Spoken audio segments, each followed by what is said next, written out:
Okay, so I'm Jen Smith. I'm the library director of the Ledyard Public Library. Hello to everyone.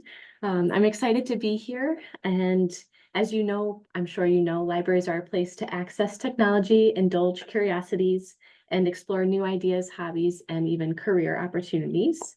So at the Ledyard Public Library, we remain focused on carrying out our mission, achieving our strategic plan goals, and continuing to make the library a welcoming and accessible place for everybody. So those are some of the things we focused on this past year. So I wanted to give you a snapshot of our fiscal year 24, kind of a year in review. So we're very pleased. These numbers are fantastic, and that's kudos to library staff. They all work very hard, and it shows here. So our circulation of materials, and that's including everything, whether it's print or digital, is up 10% over last year. So we circulated over 106,000 items between both buildings. Our library programming also increased by 60%, which is huge. So we offered 362 programs and over 5,000 people came to attend them. So that also drove our door count going up by 16%, seeing over 41,000 people physically inside the building. Remember too, they can access library services 24/7. So they don't necessarily have to physically come in, but we did see that increase, which was great. Our hours open between both buildings remain the same as last year. And our public computer use was also consistent, but we did notice an increase of 5% with our Wi-Fi users. The next slide here shows our youth programming highlights, and this our youth services librarian is Stacy Burt, and she has an assistant, Jadzia Childs, and together they put on an amazing programming offering for kids and teens of all ages and families. You'll notice in the upper corner, left corner, we have some kids participating in an open art studio. Below that, it was a toddler painting program.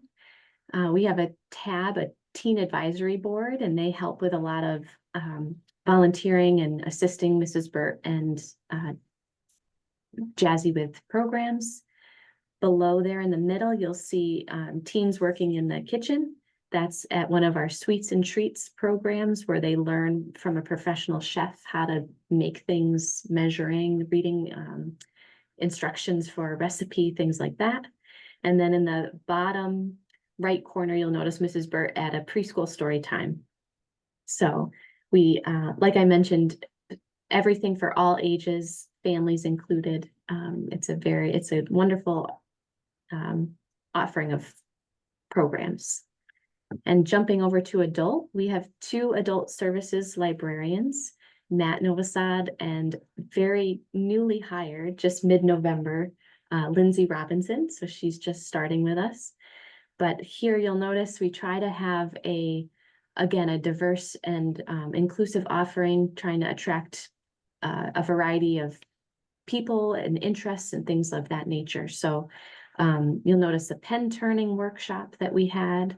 This is a crocheting basics course taught by a professional crocheter. And then in the bottom corner here, you'll notice one of our garden lectures about sowing seeds. So it was a lecture and a hands-on workshop as well. So just a few highlights.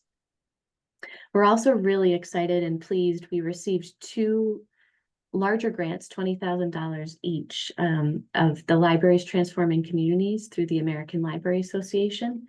And these 2 grants, so together 40,000, was to improve library services for those with disabilities. But as you know, it benefits services for everybody. But some of the highlights that we were able to accomplish using that funding was to install an automatic door opener at the Gales Ferry Library, which was huge because we have a lot of patrons that are benefiting from that now. We were also able to enhance the collection. This is a picture of our children's room over at Gales Ferry, and you'll notice the ABC 123 board book display unit. We were able to more than double the size of our board book collection to include sensory-friendly titles in both buildings, which was huge. So sensory-friendly titles, I brought this along, but it's interactive books, right? So kids that might be reluctant readers or distracted when they're reading, trying to draw them in and keep their attention a little bit easier. So that grant allowed us to enhance that collection, and we noticed the circulation of this particular collection increased 78% over last year, which is phenomenal. This is a little video showing one of our regular patrons using the automatic door opener. So that was pretty special for us to have her back. And she also wrote a supporting letter for our grant. So she had a big piece of that.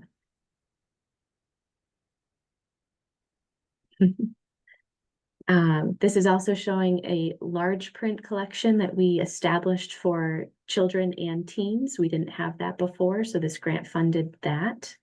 We also were able to offer new programs such as the Sensory Storytime series for children, a Learning American Sign Language basic series for teens and adults, so separately, drumming music therapy for teens, and a We Make Music series for families. We were also able to update our technology. So we have 3 new iPads at both buildings and a wireless portable microphone system, which we use for programming, again, to make sure everybody can hear and access things from home or whatever they need to. We also use this grant to create and customize a new front service desk at the Bill Library. So you'll notice in the photo here, the desk is new. We just put our logo on the front. So we're trying to, again, brand ourselves and kind of put our logo out front and center. That's part of our strategic plan goals. And this desk is great because we lowered the overall height of it so that it's more accessible for all. It's also great for our younger patrons who are shorter and appreciate not feeling so like the desk is so daunting when they come in and it's really tall. So we've also added a book drop so that returns have a designated place to go. And on the left side over here, you'll notice the ADA section where someone using an aided walking device or a wheelchair could come up to the desk and receive, have a reference interview or whatnot there. So it's been a great addition to our overall service point. Recently, we also added a toy library to both buildings, and this was a great way to ease the economic burden for families by offering equitable resources. This collection has been super popular already. We've noticed just in the few weeks since we unveiled it, all the toys have gone out over 55 times already, so it's very popular. We believe in the importance of developing early literacy skills. Talking, singing, reading, writing, and playing are all part of that. And this is just another key element of child development. So again, a new collection that we've been able to offer. This is also through a different grant. We received funding from the Community Foundation of Eastern Connecticut, and we've collaborated with Traveling Toys Incorporated to make this possible. So it's been a fantastic addition to both library locations. So teens, there are things in here as well for teens, and teens use play to interact and socialize with their peers, thus strengthening their overall mental and physical health as well. So it's benefiting several of our youth in town. All right, I don't want to forget to mention our online digital resources and things of that nature as well. So if you're an e-reader, whether it's an e-audiobook or ebook or anything like that, you'll want to pay attention to our Libby, Palace Project, and Hoopla apps. Those are all available with your library card.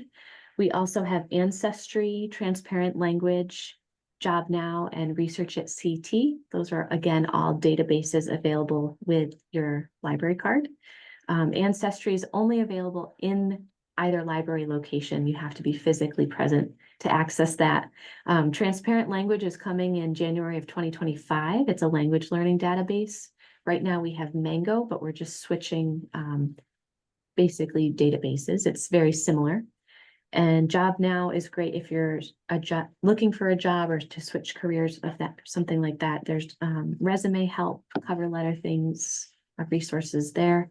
And Research at CT is offered by the Connecticut State Library, but it allows access to a bunch of online articles and research, things of that nature. So we're here to help you find whatever it is that you need online as well as in person. I also wanted to mention we're very grateful for the Friends of the Library who provide additional support budget-wise for us. They are a volunteer organization that they raise money and then give it back to the library, so to speak. So they help supplement our book budget. They also this year are paying $10,000 towards Hoopla, which we wouldn't be able to offer 4 checkouts a month for our Hoopla users if it wasn't for the Friends. So we're very grateful for them and their support. They have 2 main fundraisers through the course of the year: the Bill Library Annual Book Sale, which happened in September, and then the Snowflake Festival, which is actually happening this Saturday from 9 to 2:30 at the Bill Library. It's a silent auction, bake sale, and live music. So if you're around and would like to come support, that would be fantastic. They're also always looking for volunteers. So if anybody's ever saying, is there a place in town that I can volunteer? Definitely point them to the library. We can connect them with our friends and hopefully get them started with volunteer opportunities. The Library Commission too is it's a 9-member group of Ledyard and Gales Ferry residents that are appointed by the town council, as you know, for a 2-year term. We have monthly meetings that are held on typically the 3rd Monday of every month at alternating library locations, 7 p.m. And the meetings are always open to the public. So just a picture here of the Bill Library and Gales Ferry. So we do switch back and forth usually, but it's always best to check the online portal for the most up-to-date info. And don't forget, you can connect with us online. We have a monthly e-newsletter that goes out to all of our subscribers. We're also on Facebook and Instagram, so please follow us, share, spread the news. It's a great way to see what's happening at the library and in the community. You can sign up for our monthly e-newsletter through our website at ledyardlibrary.org. And I wanted to say too, as I mentioned before, I'm so grateful for the staff that we have at the library. They are hardworking, and I'm always telling them it takes a team. There's no way we could do what we do without the team and collaboration. So kudos to them.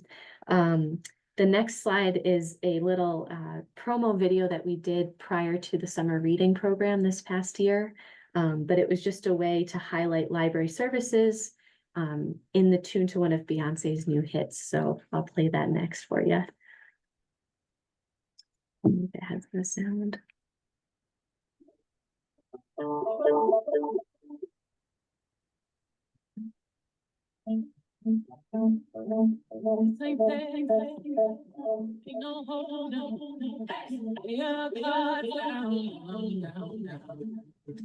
So pack your legs, all your keys up, go round. Okay. And then finally, I think a lot of us do what we do for moments like this. This was Lila, who recently turned 3. She's one of our regular library patrons. She comes with her family all the time. And our youth services librarian, Mrs. Burt, put a new book on hold for her. And this was Lila's response. Oh my gosh, Mom, this is my best day ever, when she got home and got to read through this book. So moments like this, it just really is why we do what we do and why we're here providing these services, and we'll continue to do so. So thank you too for all your support through, the town. I love working here, and I think we're very grateful for all the support that we receive, whether it's through donations or town taxpayer funding, the Friends, grants, all those things really make a difference and allow us to provide the best service we can. So And then for those who might be online or watching later on, if you have any questions, please feel free to reach out to me at any time. My phone number is there along with my email address. So I'm just a call or a click away.